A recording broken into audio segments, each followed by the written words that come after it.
today I'm talking about choosing your planner, and I think that there's some really fun things that I didn't know when I started up. So I'm going to talk about a couple different things at the same time. So my very first planner was the academic planner.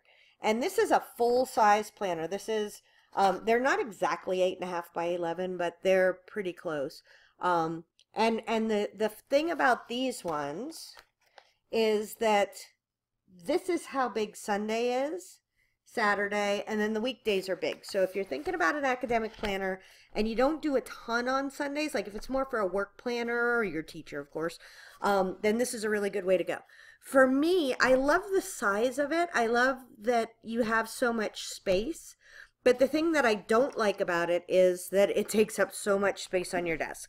The other thing about it is a coil bound. You'll see, talk a little bit about that, but it is coil bound, so it will sit exactly flat on your desk. And then my next thing that I use size-wise, as we go from big to little, is this is my Erin Condren planner.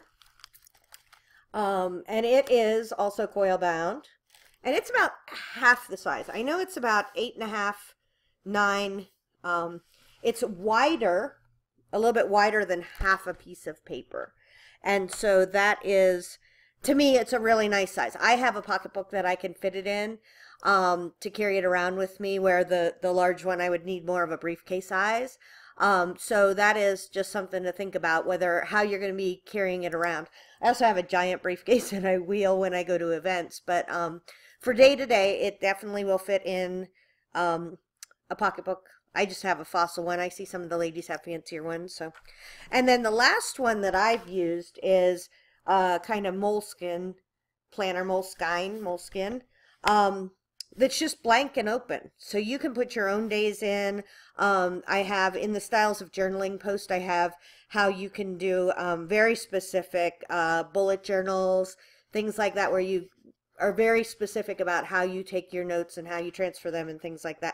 But for me, I tend to use this one for my days, my affirmations, and then kind of a to-do list, or taking notes from, like, this was a webinar that I was on, and I took notes from that webinar.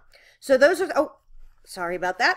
One last thing, and this one's booklet bound. So this one is done with staples. Some of them are done with string, but the other nice thing about this one is it will lie completely flat. The one that I don't have, that I sort of talked about, was the 3-ring binder one, which can either be regular 8.5 by 11 paper or the smaller size. And the reason I don't like it is it doesn't lie exactly flat, and you have to kind of try to get over those ring binders, so it's not for me. But the one thing that I know that people adore about it is that you can actually add pages to it. You know, when you have the coil bound, you can't really easily add pages. I use an Erin Condren, and so she has extra planner clips. But you couldn't put a million different things in there. I would love to have at the end of each month some pages to put notes, to put, you know, to record like my internet, my blog posts and things like that. But it doesn't have that, and it would be somewhat arduous to put it in.